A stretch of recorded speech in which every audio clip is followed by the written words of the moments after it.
El gobierno de Milei acaba de cumplir su primer año de mandato. ¿Qué podemos decir sobre su gestión económica? ¿Cuáles fueron los aspectos positivos y cuáles fueron los negativos? ¿Qué desafíos se enfrenta para el 2025? En este episodio te resumimos el primer año de Milei en 7 minutos. Para analizar el desempeño de su gestión, tenemos que arrancar describiendo la grave situación económica que dejó el gobierno de Alberto Fernández, porque sin eso no podemos entender el plan económico que aplicó Milei. La inflación mensual era del 13% y a eso había que agregarle un atraso importante en varios precios regulados, como eran las tarifas de agua, de gas, de luz, el transporte público, el combustible, entre varias más. La brecha entre el tipo de cambio oficial y el tipo de cambio financiero era superior al 150%. Las reservas del Banco Central eran negativas por más de 11.000 millones de dólares. Esto significa que los activos que tenía el Banco Central en moneda extranjera no alcanzaban a cubrir los pasivos en dicha moneda. Y a eso, además, había que agregarle la deuda que el Banco Central tenía con las empresas importadoras por más de 25.000 millones de dólares. Por último, un déficit fiscal de casi 5 puntos del PBI, sumado a una deuda del Banco Central, las famosas LELIQs, por otros 10 puntos del PBI. Literalmente, un campo minado en donde sobraban pesos y faltaban dólares. Frente a esta situación, Luis Caputo, el ministro de Economía elegido por Milei, aplicó un programa de estabilización bastante tradicional. Para solucionar entonces este problema, voy a proceder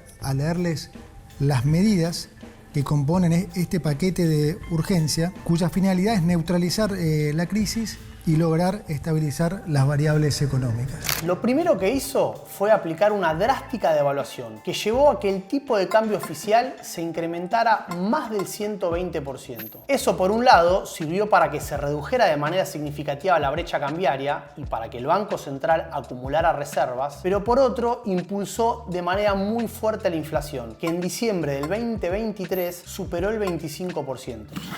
Repetimos, 25,5% la inflación de diciembre. Para contener la escalada inflacionaria, lo que hizo el Banco Central fue anunciar que iba a fijar la variación mensual del tipo de cambio en 2%, es decir, muy por debajo del aumento de la inflación, con el objetivo de que funcione como un ancla nominal. Sí, este es el famoso crawling peg. Esto lo combinó con dos medidas puntuales para atacar la creación de dinero. Por un lado, una baja agresiva de las tasas de interés, enfocado más que nada en reducir el dinero en cuentas remuneradas. Por otro, un severo ajuste del gasto público, que le permitió al gobierno ya en el primer mes eliminar el déficit fiscal, que hasta entonces era financiado en su mayoría por emisión de dinero que realizaba el Banco Central. ¿Cuáles fueron los resultados del programa? Sin dudas, el principal logro fue la reducción de la inflación, que además fue bastante más rápido de lo que esperaban las consultoras. Como referencia, la mediana de las proyecciones estimaba que se alcanzaría una inflación de un dígito recién para junio, siendo del 9,1%, cuando en la realidad la inflación para ese mes terminó siendo del 4,6%. Pero para el gobierno, el principal logro fue haber mantenido el equilibrio fiscal durante todo el año. Eso, sumado a la política monetaria que aplicó el Banco Central, fue lo que llevó a la reducción de la inflación y a la estabilidad cambiaria a través del freno en la creación de dinero. Nunca había pasado que ganar un candidato que dijera que iba a hacer lo que nosotros anunciamos y efectivamente hicimos, que no es ni más ni menos que el ajuste más grande de la historia de la humanidad.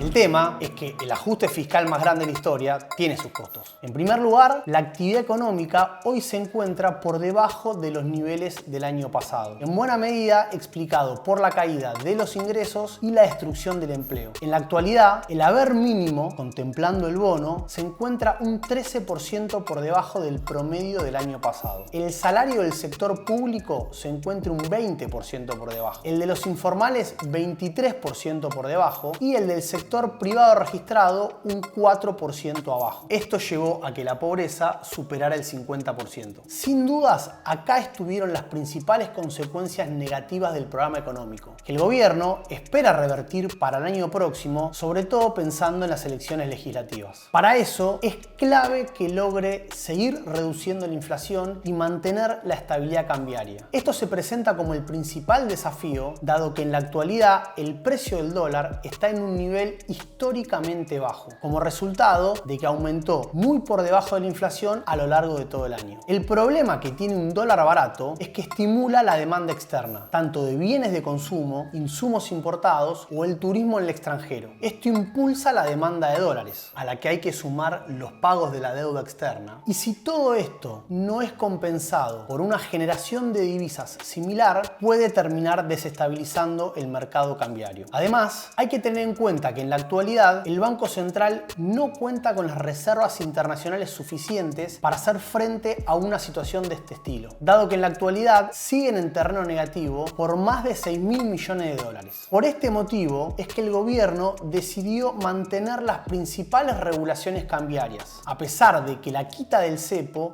había sido una de sus primeras promesas de campaña. Esto dijo Milei 6 meses atrás. Quiere decir que estamos frenando todos los grifos de emisión, por lo tanto estamos cada vez más cerca de abrir el cepo. Con lo cual, de cara al año próximo, para que la inflación siga bajando y para que tanto la actividad como los ingresos repunten, el principal desafío va a estar en conseguir esos dólares. El gobierno ya insinuó varias opciones: renegociar con el FMI para obtener nuevo financiamiento, apostar al ingreso de inversiones extranjeras a través del RIGI o directamente colocar nuevamente deuda en los mercados internacionales. Ahí va a estar la principal batalla del 2025.